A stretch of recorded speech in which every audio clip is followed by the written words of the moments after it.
இன்றைக்கு பொதுமக்களுக்கு அர்ப்பணிக்கப்பட்டிருக்கிறது. வளர்ந்த நாடுகளிடையே சர்வதேச தரத்தோடு ஜீரோ டிலே, அதாவது எந்த தாமதம் இல்லாத விபத்து காய சிகிச்சை மையம் அதிநவீன முறையில் இங்கே வடிவமைக்கப்பட்டிருக்கிறது. அதே போல் சென்ட்ரலைஸ்டு ஏசி வசதி உள்ள நிக்கு சென்டர், அப்புறம் IMCU CCU சென்டர்ஸ்லாம் இன்றைக்கு பொதுமக்களுக்கு அர்ப்பணிக்கப்பட்டிருக்கிறது.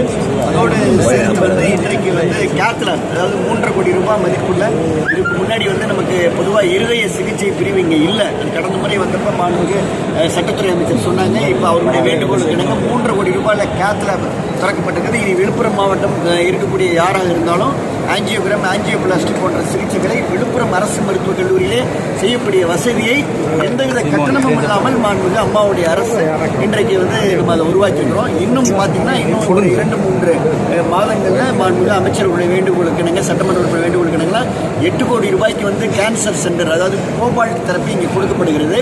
அதுக்குண்டான பணிகள் இன்ஸ்டலேஷன் நடந்துட்டு இருக்கு. புதிய சிடி ஸ்கேன், அதுவும் 1.5 கோடி ரூபாயில் புதிய சிடி ஸ்கேன் கருவியும் இங்கே கூடுதலாக வழங்கப்பட்டிருக்கிறது. அது மட்டும் இல்லாமல் இங்கே ஒரு நாளைக்கு 40லிருந்து 50 டெலிவரி நடக்குது. 3000 பேர் வர்றாங்க, 1100 பேர் ஒரு நாளைக்கு அட்மிஷன்.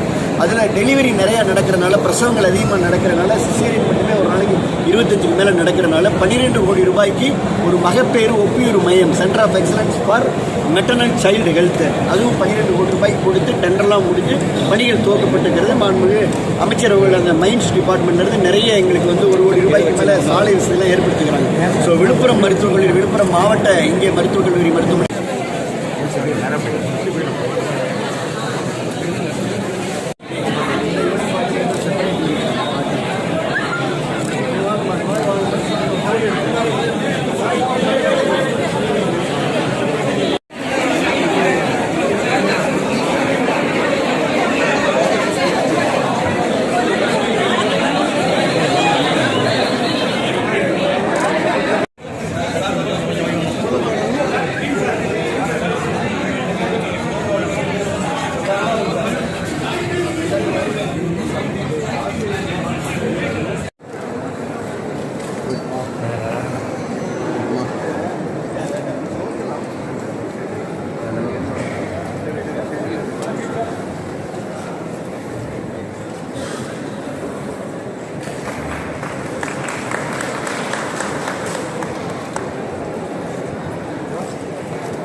மிக சிறப்பாக பங்கேற்கக்கூடிய விழுப்புரம் மாவட்ட அனைத்து எல்லாரும் முன்னேற்றத்திற்கு பெருமை சேர்க்கக்கூடிய ஒன்றிய நகர கிளைக்கழக தலைமை நிர்வாகிகள் அனைவருக்கும் என்னுடைய நிதான வணக்கத்தை